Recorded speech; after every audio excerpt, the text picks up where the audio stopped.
దివంగత మాజీ ముఖ్యమంత్రి జయలలిత ముచ్చటపడి కట్టించుకున్న పోయస్ గార్డెన్లోని వేద నిలయాన్ని రాజభోగం వదిలేలా లేదు.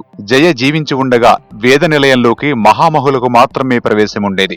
ఏదేని ప్రత్యేక కార్యక్రమం ఉంటే మినహా సాధారణ మంత్రులకు కూడా ఈ భవనంలోకి ప్రవేశం లభించేది కాదు. ఈ భవనాన్ని జయ 1967లో కేవలం 1,32,000కు కొనుగోలు చేశారు. సినిమాలో వచ్చిన చిన్న మొత్తంతో జయ కొనుగోలు చేసిన ఆ భవనానికి తన తల్లి అసలు పేరు వేదవల్లి పేరుతో వేద నిలయం అని నామకరణం చేశారు. జయ అధికారంలో ఉన్నా లేకున్నా వేద నిలయం చుట్టుపక్కల ప్రాంతం కార్యకర్తలు నేతల హడావుడితోనే ఉండేది.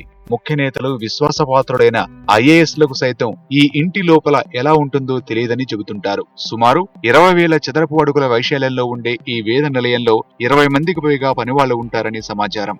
జయ మరణాంతరం ఇక వేద నిలయానికి అధికార యుగం లేదని అందరూ భావించారు. కానీ శశికళను అన్నాడీఎంకే శాసనసభాపక్ష నేతగా ఎన్నుకోవడంతో మళ్లీ ఆ బంగ్లాకు రాజభోగం పట్టినట్లే.